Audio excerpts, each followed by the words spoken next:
Hi folks, hope you're all well.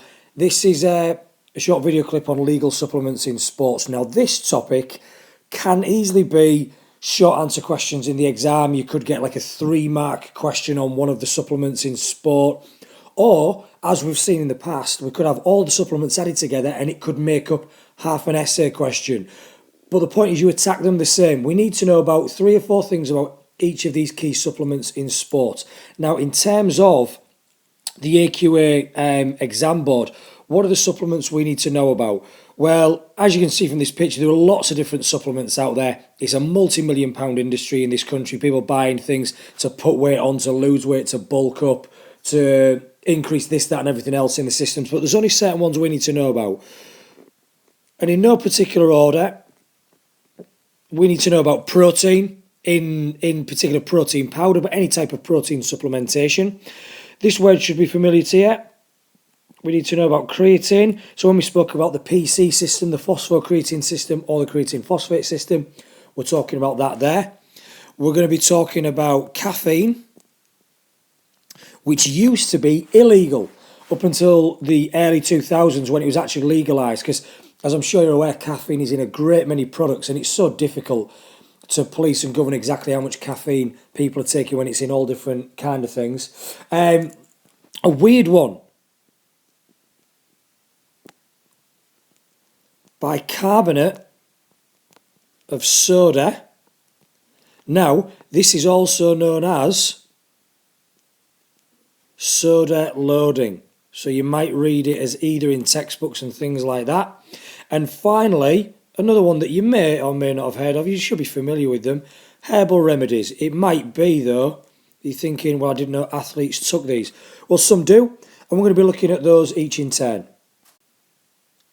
So probably the most common one is protein powder. Now, I've got an example of a 100% whey protein picture here. Okay, now, this isn't important for the exam, but if you're into these kind of things, I've got to be brutally honest with you. Pretty much all protein powders are the same. They all contain amino acids, the building blocks of protein, and that leads us on to why would you take them? What is it about protein powders? Well, the thing is, they aim to increase muscle mass, as you would expect. Protein is the building blocks of our muscle. There's a lot of tissues in our body, but the building blocks of muscle tissue. So the more protein you take, in theory, the more muscle tissue you build. But obviously you've got to train first. You've got to slightly damage the muscles through heavy resistance training or something like that, and then take the protein supplementation afterwards. So other things that you might get the mark for saying is it enhances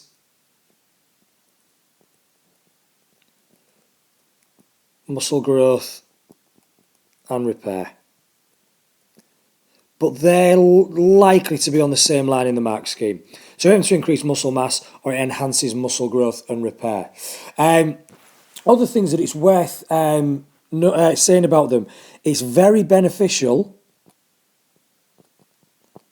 well, to all athletes, but particularly to vegetarian athletes. Think about it. Where do we get the vast majority of our protein from? We get it from our meat products. And what do vegetarians not eat? They don't eat meat. So protein supplementation is very, very beneficial to vegetarian athletes. What is the overriding reason for taking protein other than to increase muscle mass? I mean, we can have it off here. What are we all trying to do? We are trying to increase strength. The more muscle tissue we have, the thicker those actin and myosin filaments in our muscles, the stronger the cross bridges that form. It all leads to that hypertrophy, however you want to pronounce it. It doesn't really matter, since you're going to be writing it anyway, not pronouncing it in the exam. But that's the overriding reason for taking protein powders. However, as with everything, it's not all sunshine and roses. There are some downsides to it, there are some negatives, there are some issues that we need to be aware of, and this is very important if you get one of those discuss questions. Discuss whether an athlete should take protein supplementation. The 3 that we've got here are definite pros in protein's favour.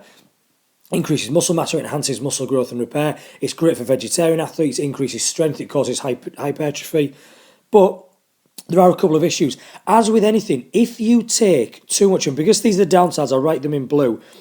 If you take too much of anything, it increases the amount of work for your liver and kidneys in particular, so they ultimately can cause liver and kidney damage.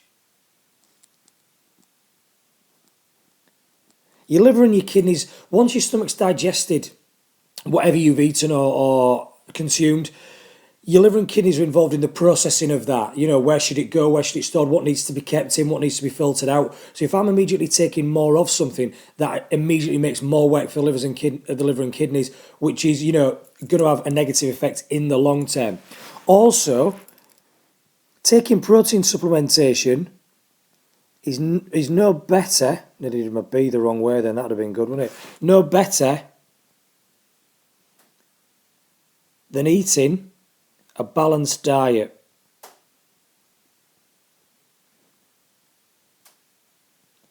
These things change, these guidelines change, but just to give you an example, when I was at university, I was told by one of my lecturers who works as part of the Team GB cycling team at the Velodrome in Manchester, that a normal person, in order for you to maintain muscle mass, you need 0.8 grams of protein for every kilogram you weigh every day. So a 100 kilogram person needs 80 grams of protein. That's to maintain muscle mass. If you want to bulk up and put muscle mass on, that increases to 1.1 grams per kilogram of body mass that you weigh. So again, that 100 kilogram person now needs 110 grams. Well, 80 to 110 grams, that's not very much at all. That's like half a chicken fillet. That's, you know, a tin of tuna, something like that. It's minor, it's very minute. So we don't need this idea of we need to take a protein shake in the morning, one at dinner, one before training, one after training. That's not correct. And that's what can actually increase the amount of liver and kidney damage, because your body can't use that much protein, so it all just has to get filtered out. So if we just eat a balanced diet, we're going to get the right amount of protein that we need for our training, for our lifestyle. Okay, so let's move on to our next one, creatine. You'll often see it advertised, as it says here, as creatine monohydrate. Okay, it is creatine that makes up the phosphocreatine system. So straight away, think back to what you know about the phosphocreatine system. It's the energy system that resynthesizes ATP for up to 8 to 10 seconds, and when we are working anaerobically, maximally. So let's just have a little in brackets there, 8 to 10 seconds. Sorry, just hit the wrong icon then. Okay, and maximally or anaerobically. So straight away, we should be thinking about, right, we should know which athletes are going to be interested in taking creatine as part of a supplementation strategy. So what does it aim to do? What are the key things around creatine supplementation?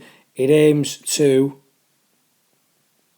resynthesize ATP for longer, or we could put that simpler, we can extend the ATP PC system, or just the PC system, however you prefer to write it. So as we know, as we've just written up there, it can last for 8 to 10 seconds. Through creatine supplementation, we might get it to 11 or 12 seconds. Equally though, don't forget that this energy system takes 2 to 3 minutes to recover. So when I've used my PC stores and I've exhausted them after 10 seconds of maximal work, they will take 2 to 3 minutes to recover. If I've stuck a little bit more creatine in my system, it might recover slightly quicker, in maybe 2.5 minutes, 2 minutes, 90 seconds, depending on how well I've trained. And people often report that one of the big effects that they have through creatine is that they've done a heavy set or a sprint and they feel like they're ready to go sooner than what they normally are. So it can speed up the recovery of the PC system as well. So it's great for high intensity training,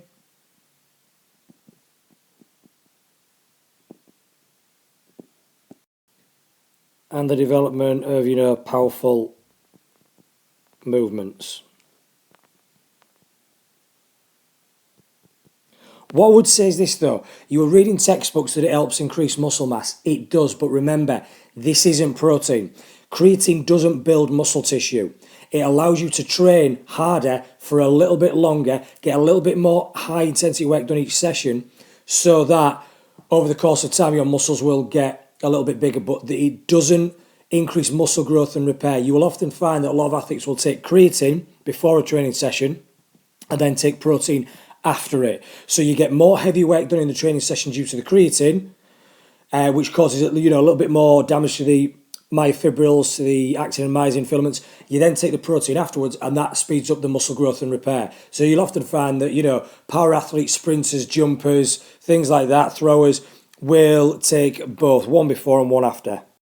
However, exactly like protein, there are downsides to this. The number one downside is there is mixed evidence. Oops, missed my pen. Mixed evidence on positive benefits, i.e., for all the studies out there that show the benefits of protein, there are just as many that say actually there was no significant increase in training. So there seems to be quite a lot of conflicting information out there on the exact benefits of creatine supplementation. Equally, there are a lot of side effects reported with creatine. Now, all of these are going to be on the same line in the mark scheme in the exam, so you're only going to get marks for, a couple of these, so don't remember them all. But common side effects are water retention. People often report putting on about 3 kilos within a week of taking creatine, but it's not muscle mass, it's water retention. They're storing more water, okay? They also get cramps. They also get, and here's my least favourite word in the world for spelling, also reported to get, I think that's right, you have to think about it, diarrhea, okay? Which, let's face it, all well and good being able to lift weights for slightly longer and recover slightly quicker, but if you run into the toilet every 5 minutes, what's the quality of your training session going to be like? It's not going to be great, okay? And there is also the report of vomiting. I've taken too much creatine before in the past, and I've had every single one of those symptoms. And let's face it, it could have all the benefits in the world, creatine, but if you're having all those symptoms together, there is no way you're going to train. There's no way you're certainly going to train effectively, but it's unlikely that you're going to train at all. Okay, so let's now caffeine. Now, don't start panicking at the look of this picture. You don't have to know the caffeine content of common substances. That's just a little bit of FYI information there. That's a recent picture I managed to get hold of. We've seen a massive explosion in the sports drinks industry, with drinks like Red Bull, with Emerge, with Monster, with Relentless, with all these different ones. The vast majority of them contain caffeine. As you can see, it's double the amount of caffeine that you have in things like Coke. It's nearly double the amount you have in black tea. That was surprising to me. Look, one shot of espresso has only 27 milligrams of caffeine, whereas a can of Red Bull has 80 milligrams of caffeine. So that's quite substantial. You're up there with instant coffee in terms of a can of Red Bull. So caffeine is in all products. It's in chocolate. It's in a lot of our carbonated drinks. It's in coffee, it's in tea. And that's why it was, or it is now, legal to take. It was illegal. But how can you monitor your caffeine intake? It's practically impossible. You could have a can of Coke, a cup of coffee, and then a sports drink, compete in the 100 metres and then fail a drug test and be banned for 2 years. You've hardly, done anything monstrously bad, have you? So it's now legal, and you're now okay to take caffeine as part of your supplementation process. Now, total and utter common sense on this. Why do we all take caffeine? We do it to increase our mental alertness. We take caffeine when we are tired, when we've had not enough sleep, or a little bit too much, and we're just starting to flag a little bit. And the word that is sometimes used with that is, it is a stimulant. There are legal stimulants, there are illegal stimulants. Caffeine is a legal stimulant. So it improves mental alertness. It speeds up reaction time. You will react quicker when on caffeine than when you are not on caffeine. Simply because at that point above, you are more alert. You can pick out the stimuli and respond to the stimuli quicker once you've taken some caffeine. It is quite a unique one. You might not know this. It actually increases fat metabolism. You will burn, if you were to go for a run, and let's say that jog, you would be burning 50% carbs, 50% fats. With caffeine supplement, if you take caffeine before, you might go 55% fats and 45% carbs. So you'll actually increase your usage of fats. So from that point of view, it's actually quite a good diet or weight management supplement or substance to use. So not only does it speed up mental alertness, not only does it speed up your reaction times, but it also increases the amount of fat that you metabolize in order to produce energy. To that benefit, it aids endurance athletes. Why? Well, you think about someone who's got to do a marathon. You can eat, so as we looked at carbo loading, it's possible to get so many carbs into the system and store them, but you're still probably going to hit the wall where you're running very low on carbohydrates. If I can increase my usage of fats early on in the race, that saves more carbohydrates, more glycogen for later on in the race. So I'm less likely to hit the wall. I'm less likely to run out of carbohydrates, less likely to run out of glycogen. And we call that glycogen sparing. I'll put that down. If you are going for high grades, that is a great answer to put down. Glycogen sparing, you spare more glycogen for later on. But surprise, surprise, like with everything else we've mentioned so far, there are going to be some side effects, okay? Now, with that mental alertness and reduction in fatigue, there are going to be some fairly obvious side effects. Number one, insomnia, not being able to sleep. I know you're all fit, active people, but I bet you've all been out on a cheeky night out and the vodka and Red Bulls have made an appearance and you've got in later on and you've laid in bed. What a great night. You're just thinking, I can't fall asleep now. It's really struggled to get to sleep. That's the effects of caffeine in your system. Equally, if you have too much coffee or too many carbonated drinks during the day, you're going to get insomnia. They will also accept things like sleep deprivation. Space on the screen. So insomnia and sleep deprivation are common side effects. You're also going to get things like irregular heartbeat. And I believe I have just missed out on R. That is terrible grammar. Please forgive me. Irregular heartbeat. You'll often hear people get like heart palpitations when they've had too much caffeine.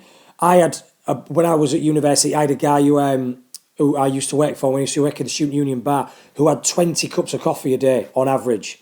And he was in his 40s and having heart palpitations on a large amount of time. And that's just purely the amount of caffeine, ridiculous amount of caffeine to be consuming. One of the other key side effects of caffeine is withdrawal. If you then do try to cut it back, you will get withdrawal symptoms.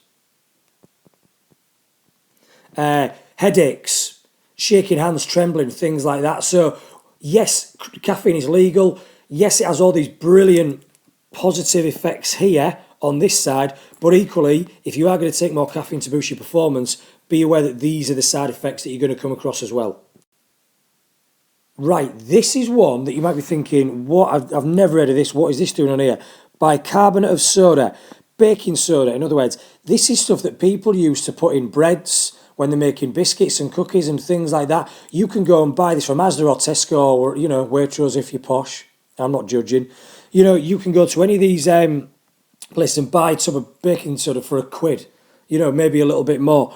Bicarbonate of soda, athletes will actually use this, and I did my dissertation on this when I was at university. Baking soda, sodium bicarbonate, soda loading, it is all the same thing. Now, what's the first thing you need to know about baking soda is that it's an alkali. So we're going back to our science when we were kids at school. And what do we know about alkali? They are the opposites. They are the opposite to acid. So you might see where we're going with this. What we can do, and what athletes do, is they can consume bicarbonate, sodium bicarbonate, before exercise, okay, to make the blood, in your blood, more alkali.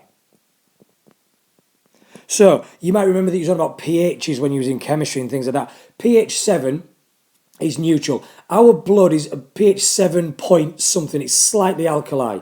But what do we produce when we exercise? We produce acids. Pyruvic acid, which isn't really a problem. Lactic acid, though. That's the big problem. So the theory is this. If I can get more alkali in my blood, when I start producing more lactic acid, I can actually neutralise more of that lactic acid. So I will be able to work for harder and longer. So it does have a definite benefit. So what do we say? What are the key benefits of doing this? It increases the buffering capacity of blood. Now, you might not have heard of that word before, buffering, right? We do not remove, we do not break down, we do not neutralise lactic acid, we buffer it, which means weirdly, all those things I've just said, you neutralise it, you break it down, you remove it. But the proper term is we buffer the lactic acid, okay? So it increases the buffering capacity of the increase the buffering capacity of the blood in order to remove the lactic acid, okay? So what does that do? It decreases, let me just get rid of that because I started to write what the arrow was representing, which is pointless. It decreases lactic acid levels. What is the overall benefit of that? Athlete can use the lactic acid system for longer. So that's going to be really beneficial to those 800 metre runners. You remember the lactic acid system will last for up to 1 to 2 minutes, but the 400, the 200, the 1500 in terms of elite athletes, you're working around that time. So you can really push on. Think about your rowers whose every single muscle is full of lactic acid by the time they get to that 2000 metre line in the rowing. Think of your sprint cyclists who, you know, have got to keep those speeds up for several laps when they're in the velodrome. Really, really important. So it is quite a useful substance to take. But here we go again. If you've ever got some sodium bicarbonate, bicarbonate of soda, whatever you want to call it, and mixed it in with water, you'll see that it froths. It really froths. Now the problem is, it's going to do that inside your stomach. So what are we going to get as a result of trying to do soda loading? We are going to get bloating. Okay? We are going to get our good old friend diarrhea again. And again, I'm forgetting my R's today. We're going to get diarrhea again, which is not a great symptom to have. We're probably also going to get some vomiting. Now, when something attacks your stomach and or your digestive system, we call that GI distress, gastrointestinal distress. When I did this study at university, I had to be very, very careful how much I gave them. I had to give them 0.5 grams for every kilo they weigh, and I had to monitor it very, very carefully. But even then, some of them reported all of these symptoms. And when you're trying to, you know, if you were, for example, doing a 400 metres, it's no point having a more alkali bloodstream so that you can buffer lactic acid if you're bloating, if you've got diarrhea, if you feel like you're going to be sick, because that's just going to outweigh all the possible benefits that soda loading has. So we've got to monitor the amounts that we take very, very carefully. So please don't go to the local shops, buy a tin of sodium bicarbonate, mix it with water, guzzle it down and then go for a run, because it's going to end in tears and a hell of a lot more if you're not careful. Right, finally, this is quite a unique one. I've got to be honest, this one hasn't ever come up on the exam so far. So either it's fallen out of favour or it's massively overdue. You look into it what you will. Herbal remedies are things like what you can see in that picture. What's the first thing to say about them? They are based on things like plant extracts. They are natural occurring things. They aren't manufactured. Yes, you don't. Yes, they're put into tablet form or oil form, so they've got to be processed, but they're not manufactured. These are oils, these are substances, these are powders taken from plant extracts, from plant material, things that are grown. What can we say about it? I always think it's good to have a couple of examples of this. And if you look in the various textbooks for the AQA syllabus, they give a few examples. The two that I always think of, because the words that I'm most familiar with, so I'll put an EG. For example, you've got ginseng. Now, ginseng, you find in a lot of your natural energy drinks and things like that, because it's very similar to caffeine. What does it do? It increases mental alertness. Okay, so again, in theory, it'll speed up your reaction times, again, make you react a little bit quicker. At the opposite end of the spectrum, you've got things like chamomile, where you might have a mum, a granny, maybe I'm being sexist there, maybe granddad and dad loves one as well, chamomile tea. Now, what chamomile does is it reduces stress. Some people say it also promotes sleep. So someone who's had a hard day might have a cup of chamomile tea. The other thing as well is you might have heard of chamomile lotion that people put on when they've had chicken pox, because it also helps tissue repair. So that's quite a useful substance to have.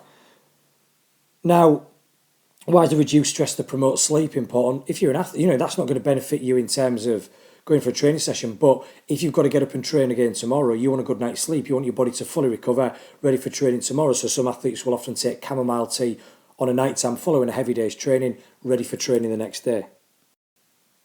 Why take them, I suppose, is the thing that you might be thinking, and it's really linked to that natural word there. And if I just do this down here, and I've got to be very careful how I phrase this, so I can tell you it right. By taking natural plant extracts, herbal remedies, athletes think they are less likely to fail drugs tests.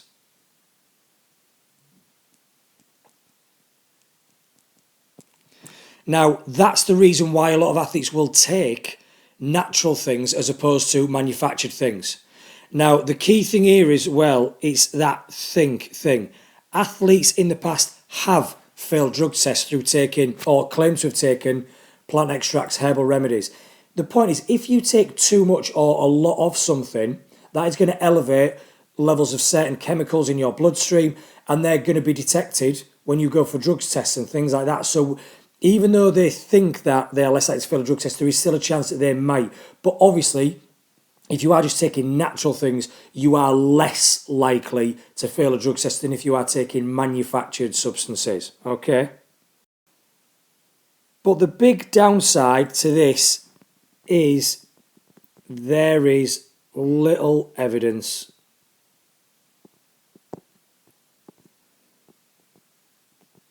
to support their benefits.